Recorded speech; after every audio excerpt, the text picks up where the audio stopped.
Good morning. Good morning and welcome.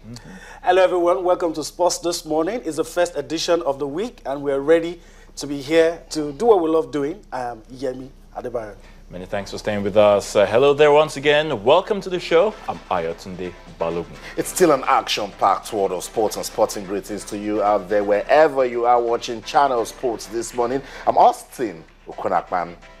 All right, we're playing catch-up again after Egypt did a job of trashing Chad 5-1 in the race for the 2017 African Nations Cup. Is this the beginning of yet another scenario for calculations and predictions for the Super Eagles in the qualifiers? Big question, Yemi, indeed, big question. But not so for the Super Falcons.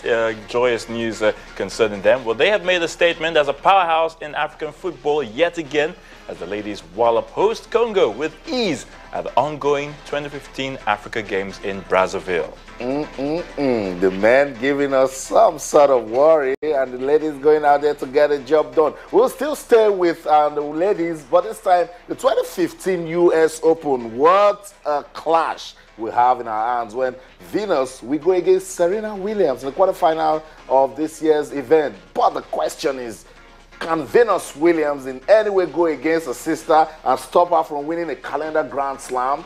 The twists and turns that sports can give to you. Guys, it's crazy. Yeah, interesting, exciting. Well, let me go to Saturday. I just have to talk about Saturday. We have to go to Saturday. From a neutral perspective, it was a good game. Yeah. Neutral perspective, but it's very difficult for us to be neutral. That's outside. I wanted to say a good game. I saw a good game, but the results didn't go away. It was sad. In a game where your goalkeeper was the MVP, it just tells the story. If your goalkeeper is the best player you had at the game, it probably meant you were defending. And this was the same goalkeeper some of us thought probably a lot of even be in the squad. Same thing they said about Leon Balogun when he was called up. Same thing they said about William Troost-Ekong. Everybody brought Kali Keme to the slaughter and we're choosing what sort of knife to use to just like, where is he coming from? 29 and he's just coming to make his debut. Oh, he's even playing for Wolves, blah, blah, blah. Yeah, I didn't see a good game on Saturday.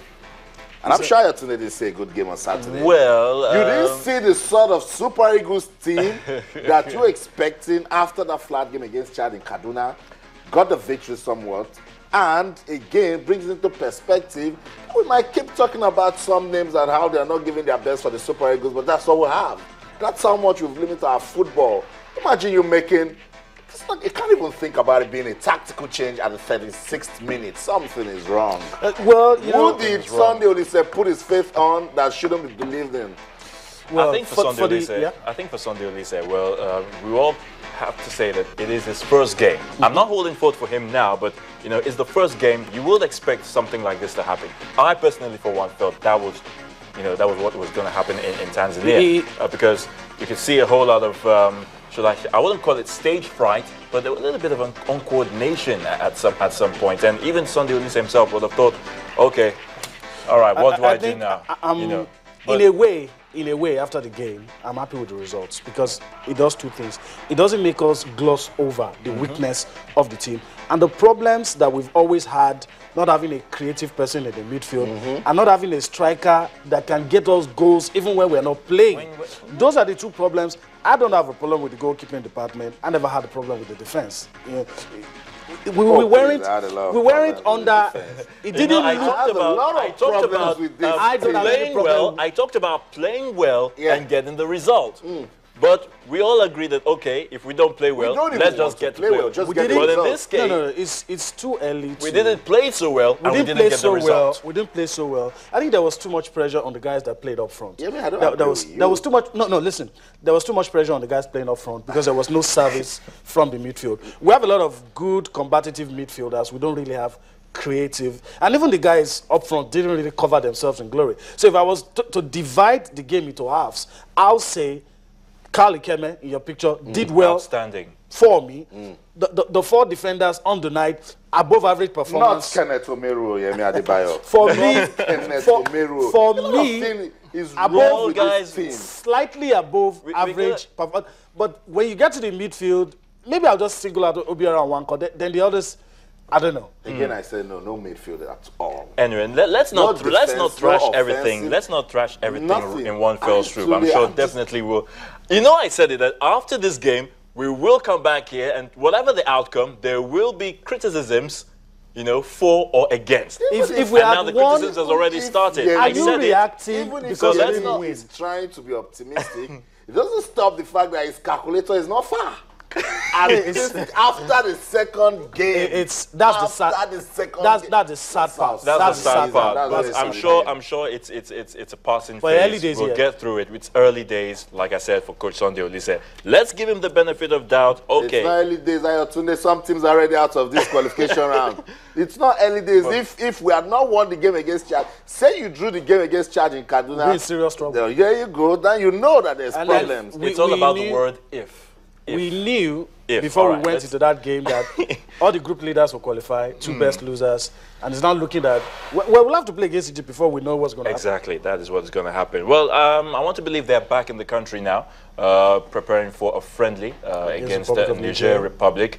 How that will help, you know, in trying to that should help. It means, you know, against Niger Republic. You get out of the hangover. Get out of the hangover, play against Niger. Players who need to get knocks will get them. Players who need to get a chance will get them. And you know, start thinking about what's going to happen when we take on the Pharaohs. I'm not entering this bus with you guys this morning, because what I see is a Super Eagles team that is so flat, that was clueless in Dar es Salaam, that lacked coordination. At some point, we're even looking for leadership. Austin, It's not all gloom and doom. It's not all gloom and doom. Come on.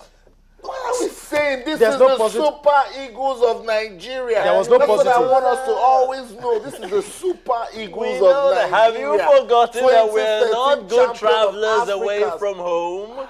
Have you forgotten that, Austin? Ayotunde, even when you don't travel so well at home, doesn't mean that the Tanzania team is going to give you a performance that your goalkeeper will make man of the match. Austin, let's go to the baseline. In football, Let's go to the baseline. No positives for you. it's either a win. Maybe Tony draw Bitoye or a can loss. tell us, Maybe what he can really tell went us. wrong. Because he was there, he's with the team.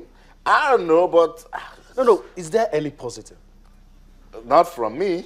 We won't get it from him. We're not going to get it from Austin. Maybe from anyway, Coach Sunday Olise and the technical crew. And the technical crew. Okay. We'll definitely do that.